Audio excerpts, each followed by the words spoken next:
In case. Oh. Cool, that's two. Okay. Hi. Self-portraits have been around for as long as we animals have had tools. From cave drawings to oil paintings to film photography to even every single selfie that's taken today. We as people want to feel special. We want to be in the limelight, we want to be noticed. And as a self-proclaimed photographer for about a year now, I've realized I don't have a single self-portrait of myself. Now, hearing that out loud, that sounds narcissistic, but I feel like everyone deserves a good self-portrait of themselves. This is the Fujifilm InstaX Wide 300. It's a mouthful, but this is a Polaroid camera that actually takes wide landscape photos. This Polaroid camera has a wide-angle lens and produces large format instant film. Technically, the production company that I work for owns this, but let's just not tell them. Now, I had this lying around, and in between projects, I thought I'd put it to good use. And what better way to take a self-portrait than on film? Now, this camera has actually a lot more features than you would think. It actually has two modes on the back that adjust the ISO within the camera. At least that's what I assume. When I read the manual, it just said that it brightens up the image for darker scenes and then it lowers the brightness on brighter scenes. So I have to assume that's pretty much what ISO does on these, digital cameras nowadays. And it also has a built-in flash function, which actually became a problem, which we'll get into later. Now, one of the first problems I ran into, and honestly, I should have known this, but it doesn't have any self-timer feature. Now, I know the Polaroid brand cameras actually have a self-timer on them, or at least some of them do, but to my knowledge, I don't think any InstaX camera actually has a self-timer feature. So this is where I would actually just completely give up on the project, but no, not today. I actually invited my buddy Noah to take the picture for me and act as a stand-in while we did a couple of tests with the camera. Now, because we're dealing with film, we actually don't have the luxury to see how the image is gonna look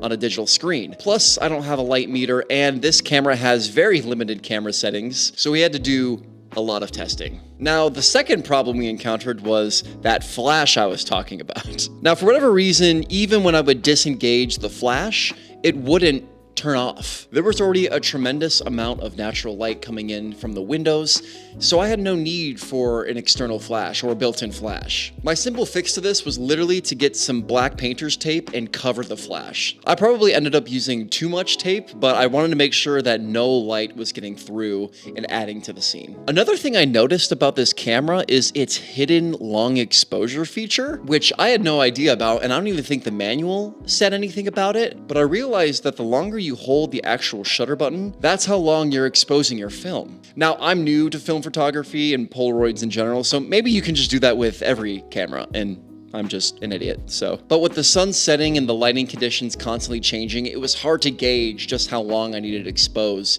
each of these frames, so it made it a little bit more difficult. Luckily, my buddy finally landed just around golden hour, so we were able to experiment for a little bit longer. First of all, I wanted to see the differences in how I exposed my film if I hold it for 1 second versus holding it for 3 or 4. The results are, quite apparent. I tried my best to get the light streaks from the windows to really show up on the film. And unfortunately, we kept losing those light streaks the longer we exposed our film. We kept trying a bunch of different photos, testing the 2 different light settings on the camera and exposing it for X amount of seconds, while all the other Polaroid films were still being developed. So it was a mix of writing down what worked and also just winging it at the same time, which you kind of have to when it comes to film, especially when you don't have tools like a light meter or any camera settings. Now, I realized we lost a little bit of the sun and I wanted to reintroduce some light to the scene. So I actually took off a little bit of the painter's tape we had put on previously, and I used the internal flash to light our subject a little bit more and the set around him. Now, the downside of this is when we did introduce the flash again, we lost the sun streaks in the back. And unfortunately, it kind of washed the photo out just a tiny bit.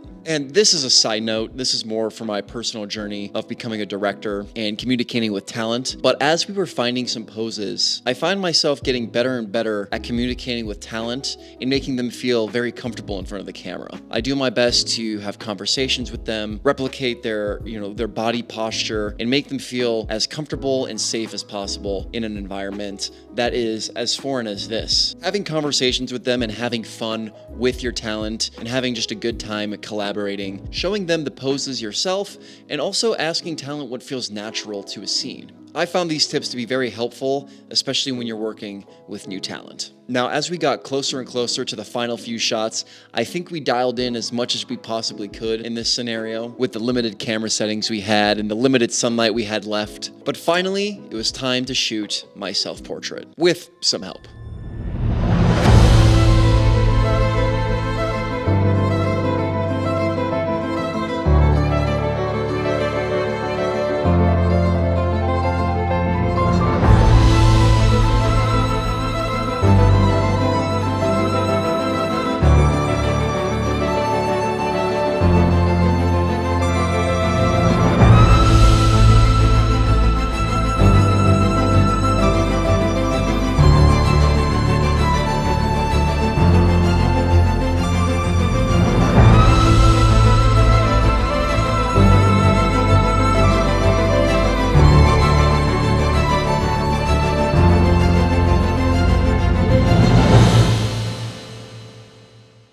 Now, I wish I had a little bit more of a grand reveal for these photos, and by no means are these perfect, but I think this is a really true testament to trying new things and practicing and also just doing what you can with what you have. You know, we had to work around the broken flash and fixing it with painter's tape, and then we ran out of sunlight, and then we ran out of film, and so all of these factors come into play when you're doing a run and gun shoot like this, where creativity just sparks in your mind and you want to do something cool. And this camera had a lot of cool features and mechanisms that I had no idea was possible for a Polaroid camera. The fact that you have adjustments to the ISO levels in your film, and the fact that it also gives off a wide frame is just, it's very interesting to me. And I didn't go into much detail about this, but it also has a focus range adapter. So you actually have the ability to change the focus range between 0.9 to 3 meters and then 3 meters and beyond. We only used the 0.9 to 3 meters because we weren't shooting landscapes, which I'm assuming is what you're supposed to be doing for something like this. All in all, I'm still going to use this camera to document some of the larger, more grand things I see around, as that's what it's kind of meant for, I think. But also the fact that I should start taking more pictures of myself, because one day I'll look back and it'll be nice to see